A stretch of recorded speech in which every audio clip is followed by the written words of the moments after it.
I want to be upfront about something. I took the job because it paid $11 more per hour than my last job and required me to do almost nothing. That's it. That's the whole reason. I'm not going to dress it up. The mall had been closed for 2 years. When the demolition company hired security to watch the place overnight while they worked through the permits. During the day, a crew came in and knocked things down. At night, someone had to make sure nobody broke in to steal copper wire or whatever people steal from abandoned malls. That someone was me and occasionally my colleague Gary, who was 63 and had the energy of a man who had made peace with doing the absolute minimum required by any situation. Gary trained me on my first night, which took about 25 minutes and consisted mostly of him showing me where the working bathrooms were and explaining that we were not, under any circumstances, to go into the East Wing after 10 p.m. Why not? I asked. Structural issues, he said. Demolition crew took out some load-bearing stuff last week. Ceilings unstable. This seemed reasonable. I nodded. We walked the rest of the mall in companionable silence, our flashlights cutting through the dark in the way that flashlights do in large empty spaces, which is to say not nearly as effectively as you want them to. The mall was genuinely eerie in the way that all abandoned commercial spaces are eerie, which is different from the way that abandoned houses or hospitals are eerie. It wasn't the decay that got to you. It was the specificity of what remained. The food court still had its menu boards up, prices listed for things you could no longer buy. The directory map near the main entrance still had its little "You are here" arrow pointing to a dot that represented a place that no longer existed in any meaningful sense. One of the clothing stores had left its mannequins, 8 of them standing in a dark window wearing nothing, which I can tell you with confidence is not something you want to come across at 1 a.m. when you've forgotten their. Gary went home at midnight. His shift was 6 to midnight. Mine was midnight to 6. We overlapped for an hour, during which he drank coffee from a thermos and told me about his daughter's wedding. And then he left, and I was alone in 400,000 square feet of empty mall. I want to be clear that I am not a person who scares easily. I grew up in a loud house with 4 siblings. I've worked nights before. I'm fine with dark and quiet and being alone. I settled into the security office, which was a small room near the main entrance with a bank of monitors, showing feeds from cameras that mostly showed empty corridors. And I ate my sandwich and read my book and did not think about the mannequins. The first weird thing happened at around 2 a.m. One of the monitors flickered. Not all of them, just the one showing the East Wing corridor, the one we weren't supposed to go into. It flickered once, went to static, and came back. The corridor it showed was empty, obviously. I noted it in the log because I'd been told to note any technical issues. Ate the last of my sandwich and went back to my book. At 2:47 a.m. The monitor flickered again. Came back. Empty corridor. At 3:15 a.m. I did my scheduled walk of the non-East Wing sections of the mall. 40 minutes, methodical, nothing unusual. The mannequins were where I'd left them, which was both reassuring and somehow worse than if they'd moved. I got back to the security office at 3:55 a.m., and the East Wing monitor was showing static. I waited for it to come back. It didn't. Now here's the thing. The rational explanation was obviously that the camera had finally given up. The whole system was old. Gary had mentioned that 2 of the cameras had already stopped working entirely, and that the company had decided not to replace them because the contract was only for another 6 weeks. A camera dying in the middle of the night in an abandoned mall was not a mystery. It was maintenance. I knew this. I sat with this knowledge for about 15 minutes. Then I picked up my flashlight and went to check. I know, but here's my defense. My job was literally to check things. If something was wrong in the East Wing, I was supposed to know about it. The structural issue Gary had mentioned was a reason to be careful, not a reason to avoid the entire wing indefinitely. I'd walk to the entrance, shine my flashlight down the corridor, confirm there was nothing there, and go back to my sandwich. This is what I told myself as I walked to the East Wing. The entrance was a set of double doors, one of which was already propped open with a chunk of concrete, which I assumed the demolition crew had left. I pushed through and stopped just inside. The East Wing was darker than the rest of the mall, not because it had fewer windows, but because the demolition had taken out the section of roof above the central corridor about 30 meters in, and whatever ambient light the rest of the mall got from the parking lot lights outside simply didn't reach here. My flashlight beam went about 15 meters before the darkness got thick enough to swallow it. I stood there. I listened. The mall made the sounds that large empty buildings make at night, settling, ticking, the occasional groan of metal cooling. Nothing unusual. I was about to leave when I heard footsteps. Not my footsteps. Footsteps coming from somewhere further into the East Wing, past the point where my flashlight reached, slow and unhurried. The sound of someone walking on the kind of hard mall floor that amplifies every footstep into something that sounds much more deliberate than it probably is. I said, "Hello?" in the tone of someone who is very aware of how stupid that sounds. The footsteps stopped. I stood there for what was probably 30 seconds, but felt significantly longer. Nothing.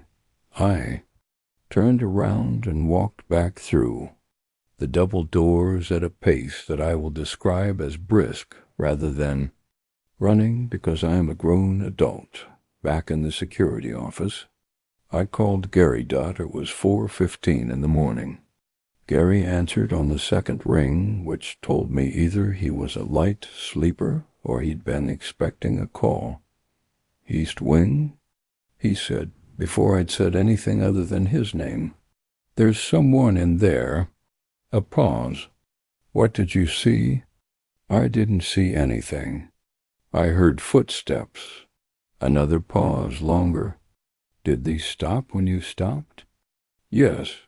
"Did they start again when you walked away?" I thought about this. "I don't know."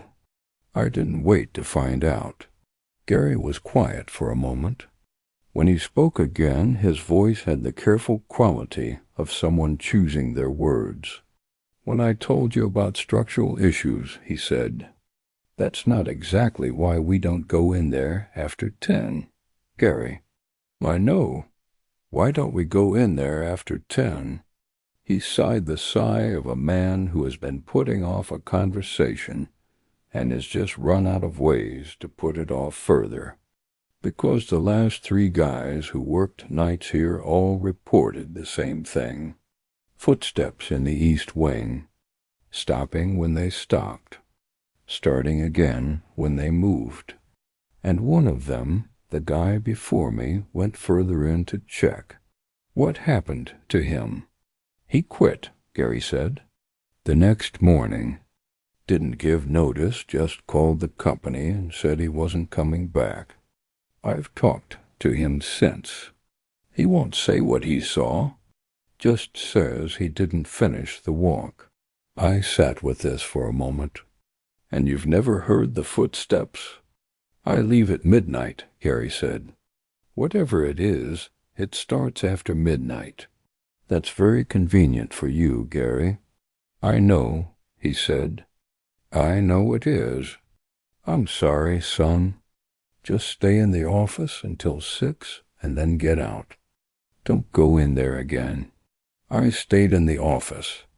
At some point between Gary's call and 6 a.m., I fell asleep in the chair, which is either a testament to my calm nerves or the fact that I'd been awake for 22 hours and my body simply overruled my brain. I woke up at 5:47 a.m. to the sound of the east wing's double doors swinging, shut, not opening, shutting, as if someone had come through them from the inside and let them close behind them. I watched the corridor on the monitors. The east wing camera was still showing static. The camera covering the main corridor just outside the east wing entrance showed an empty hallway. I sat very still until 6:03 a.m., when the day security arrived and I was able to leave. I went back the next night, and the night after that. I've since asked myself many times why, and the honest answer is a combination of the $11 per hour and a stubbornness that has gotten me into trouble before the footsteps came every night, starting between 1 and 2 a.m., always from further in the east wing than my flashlight could reach. Always stopping when I stopped. Always, and this was the part that bothered me most when I thought about it in daylight, always stopping at exactly the right moment. The moment my footsteps stopped, not a beat after, which meant whatever was making them could hear me clearly enough to time the stop precisely. I did not go further into the east wing. I am stubborn, but I am not completely without self-preservation instincts. On the 5th night, something changed. I was doing my 3 a.m. walk, non-east wing sections, same route I always took. I was passing the food court when my flashlight caught something that made me stop. One of the food court chairs had been moved. This sounds like nothing. I understand that. But I had walked this route every night for 5 nights, and I had a very clear mental image of how everything was arranged, and one of the chairs was now at a different table than it had been, pulled out slightly, facing the east wing entrance. I stood there looking at it for a while. Then I looked at the east wing entrance, which was visible from the food court, the propped open double door and the darkness beyond it. Then I went back to the security office and called Gary again. The chair thing, Gary said when I described it. Yeah, that started with the guy before me too. Gary, what is in that wing? I don't know, he said, and I believed him. The company had someone go through it before we started. Building inspector checking the demolition work. She said there was nothing there. Structurally unstable in 2 sections, but otherwise empty. Did she go at night? Silence. Gary. It was a daytime inspection, he said.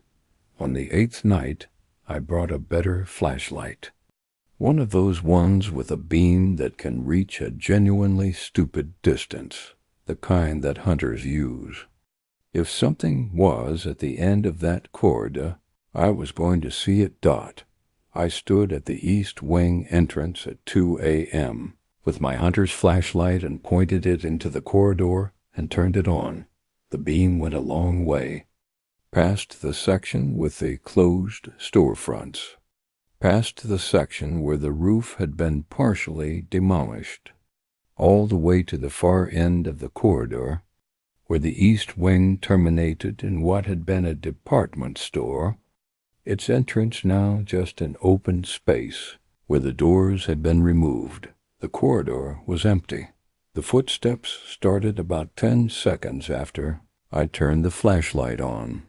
From the far end, from inside the department store, slow, deliberate, coming toward me. I counted them. I'm not sure why I counted them. It's just what my brain did while the rest of me stood very still. 14 steps, 15, 16, getting closer. The sound changing slightly as whatever was making them move from the carpeted department store floor onto the hard mall corridor floor. Then they stopped. Kept the flashlight on the far end of the corridor. Empty. Nothing. Visible. 20-3 seconds. I counted those two. Then the footsteps started again, going back the way they'd come. Into the department store. Getting quieter. Stopping. I turned off the flashlight. I walked back to the security office. I sat down. I finished out the shift. I picked up my bag at 6. I walked to my car.